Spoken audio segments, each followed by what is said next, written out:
Well, hello again, guys. It's Joe, Coach Joe again. This time we're going to start talking about the pattern, what it takes to be a success in network marketing.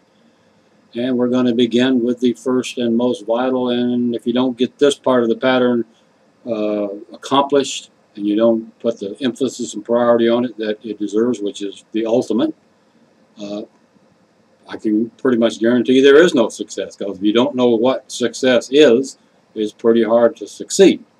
If you don't know where you're going, how are you going to know when you get there? And if you don't change your direction, you're going to end up somewhere else. So the whole kit kebab comes down to why. Why would you, people are not looking for, this is something a lot of people who never really built successful businesses never grew to understand, is that people are busy. Their plates are full. The last thing they're looking for is something else to do. That's why I learned the hard way after many years of limited success. By trying to get people interested in the business, I discovered it was much more successful when I changed my approach and the way that I talked to people and the way that I interviewed and shared the concept with people to find out what people wanted and show them a way. When I was in Amway, I told people never talk about Amway, talk about a way. People don't want a business. They don't want something else to do. They don't have time. They're not willing to inconvenience themselves. They're scared to start a new venture. They're scared to try to learn to do something they've never done before.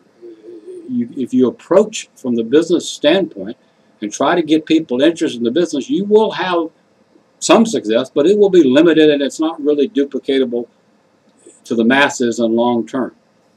What you want to do is find out what people want. And a lot of times people have no idea what they want. You have to kind of put salt in the wound and encourage them and salt their oats and this kind of stuff. And you get people to thinking again. Like what would your life be like? I mean, when I used to do what we call open meetings, were hotel room meetings, or even large living room meetings where I had 25 or 30, or hotel room meetings where I had sometimes 1,000 people. One of the things I would do is just turn to somebody and say, what would you do if you won the lottery tomorrow? What would be the first things you spend the money on? Just to get people thinking about it, because people are so encrusted into living on their income, and they've gone through this process of settling for and getting what they could afford. Sometimes they've forgotten what they want. And there's nothing more powerful to drive people. And let me back up a minute. One thing you got to learn is there is no lever in this business. We're all self-employed. We're all independent contractors. You can't direct people. You can't manage people. You can't tell people what to do. That's the last thing you can do. The only thing you can do is find a technique, find a tool that you can use that motivates people. Excuse me, you can't motivate people. That encourages people to motivate themselves to perform. And the only thing that works realistically long term is they have to know why. Why should I take my spare time I got very little of left now? Why should I start some kind of new endeavor? Why should I add something else to my plate? Why do I want to, and in the beginning they don't understand invest time versus spend time, so they're going to want to know, why do I want to spend time learning or doing this? What's the reason? And if there isn't a reason, they're not going to do it very long. And they certainly won't do it because they're excited about the product. That will not keep them going very long. It might keep some. There are exceptions to everything I say. Human nature is a little bit version, not a lot. There's not a lot of difference between what causes people to perform and what doesn't. Basically, you got to know, and it's not always material things. It helps if it's material. I always encourage people, make some of your initial goals material. Make them something you can go touch, feel, and smell. It's easier to motivate yourself if you can go drive something or try something on or walk through a house or look at a motorhome or or whatever. If you can touch, feel, and smell it, it's much more intense. It produces more immediate results than trying to work for some intangible. Now, I must tell you, there was never anything material that got me excited. I got the material things because they were nice to have. I got a lot of them simply because it was sort of expected. You had to be able to show people you were making the money, and you had to have things so they could enjoy the things. I never was big into a lot of material things, even though I owned 10 motor coaches and 3 airplanes and $1 million homes and all that stuff. All I really wanted was to be free. All I really wanted was no boss. All I really wanted was to have to answer to nobody. I wanted to be in control of my own destiny. And I have to tell you, now I'm not talking in these tapes to the person who just wants to do a little business, who wants to make a little part-time income. This is not what these are all about. If you're one of those people, none of this is going to apply. I'm talking to people who want to become financially free, who want to build massive organizations, understand that it's unselfish to want to make a lot of money in network marketing because it requires you to help a lot of other people make a lot of money. And if you think small, it means you're going to build a small organization and you're not going to help that many people. I was able to spend a lot of time with a lot of the hugely successful people. We used to have regular get-togethers. We spoke for each other. We spent personal time with each other. We had dinners together. We spent late nights in suites together. We traveled the world together on speaking tours. We had several meetings a year where we all gathered together. And we spent a lot of time talking. We got to know each other really well on purpose because we were going to bring each other in to speak for each other's organization, and we wanted to know each other pretty well. I got to know several hundred people who were at the millionaire status, who were making anywhere from $500,000 to several $1 million a year. The entry level for the leadership level in this business was started at about $400,000 a year. The average income about $750,000 a year, and the top achievers are making several million a year. I couldn't find one of those guys. I can't remember a one that did it for the money. I mean, they thought they were doing it for the money eventually, and of course you got to have the money to buy your freedom. They all did it for a number of things. Usually it was personal freedom. And like in my case, most of us were on the same vein. We just didn't want to have a boss. We didn't want to have to answer to anybody. We didn't want to have to answer to a schedule or have somebody dictate to us how to live our life. We want to control our own destiny. We want to choose our own path. We want to do what we want to do, when we want to do it, for as long as we want to do it, as often as we want to do it. That's, to me, the ultimate success. And I had about 25, 30 years of that. There's no, I don't know anything on this planet compares to it. I don't know anything on the planet besides network marketing can give that to you. Some of the bigger guys, the biggest guy in the business, the master guru that I've talked about, it wasn't things. It wasn't to help people. Even though people thought that. They thought he was a big dreamer.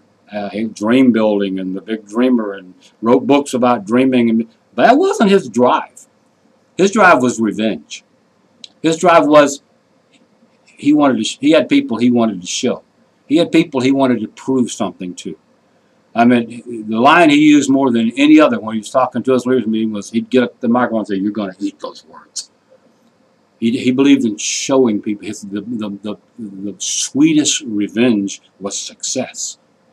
And there were some things that happened to him early on in the business by some people in business and by the owners of the company that instilled in him a drive to show them all that he knew what he was doing and he knew what he was talking about.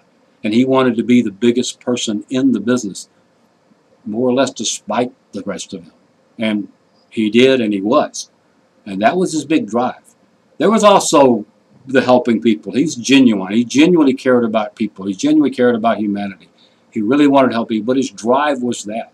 So it's not always a material thing that you're why. But you have to have a strong why. You have to have a reason to inconvenience yourself. You have to have a reason to get out of your comfort zone. You have to have a reason to read and want to change. And change is painful. It's like birthing pain. It's painful to grow and change. Change is a scary word. It's one of the scariest words in the human language. People are afraid and fearful of change. It's more comfortable to stay where they are, even though they may not like where they are. Even though they may not like who they are. It's comfortable. And you've got to have a reason to force yourself to get out of that comfort zone. A reason to read the books. A reason to listen to the audios. A reason to want to grow. A reason to cause yourself to struggle. And it's only through struggle that you can change. There's a dream, and then with the dream there comes a struggle, and the size of the struggle is based on where you are and where you want to go. Success isn't necessarily measured with what you achieve. Success is measured by how far you come from where you started. And for some people, they don't have to achieve massive success to be tremendous successes because from where they started. I was one of those people. Man, I started from negative 10,000 back there. And to get to zero was an incredible success for me. It was an incredible accomplishment. It was amazing what I had to, how much I had to grow, how much I had to change, how much I had to fail in order to learn. In the beginning, I didn't know that failure is part of the process, and there is no failure, there's only learning. But I had a strong why, because I could not work for somebody else. I could not be bossed. I couldn't answer to anybody.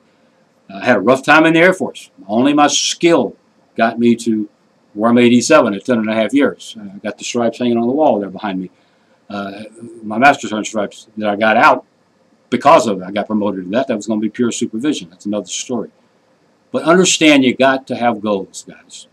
Listen to The Stranger so you get Earl Nightingale. Read the Zig Ziglar books on goals. Listen to everybody, Jim Rohn and Les Brown, and people will get you to understand you have to have a strong why. There has to be something driving you. You have to be obsessed. You have to be, you can't eat, you can't sleep, you can't go to the bathroom right. It's got to be such a burning desire down in your gut that nothing's going to stop you. That you're going to go through the wall, over the wall, through the wall, under the wall, around the wall, tear the wall down, blow the wall up. There's not going to be any obstacles. They're only stepping stones. You know, wheatstone can be used to grind things down or it can be used to sharpen things up. It's basically your attitude. And if your attitude's right, and if you have a big enough dream and the desire is there, and you're willing to put forth the effort, and you're willing to study and learn and practice and overcome and counsel and submit to some help and submit to some encouragement and direction, as long as the why is there, if you know what it is you want, if you know what it is, when do you want it? I mean, a goal is a dream with a date on it. A dream is the thing you want. A goal is what you accomplish to get it. Don't confuse the two. And you have to do it in stepping stones. I could do 3 hours on this. I don't have 3 hours. But you need to build self-esteem and self-confidence little steps at a time. You need to set little small goals and then bigger goals. I used to reward myself. I used to love to go to the movies. And if I showed the plan, I would go to the movies. If I could book a meeting tonight and show the plan, then I get to go to the movies. If I don't book a meeting and show the plan, then I don't go to the movies. You have to practice self-discipline. You have to learn to do things to motivate yourself. You have to set accomplishments that you must accomplish in order to reward yourself. And you need to reward yourself. That first $100 check, take $50 to spend on you and blow it. Spend it on something frivolous, something for yourself. And do that out of every commission check you get. Take a portion of that check and just spend it on something that, go out and eat lobster if you like lobster. I mean, do something, reward yourself. So that you learn the practice of growing, of overcoming. That builds your self-esteem, builds your confidence, and then you will grow. And it's all about self-esteem and confidence. But it's all about focusing in and getting something that causes this burn in your gut that you have to have. If it's freedom, write your resignation. Don't turn it in, put it up on the mantle. If it's getting your spouse out of work, if it's something for charity, if it's your kid, write it down, write it down, write it down and study it, stick it in your pocket.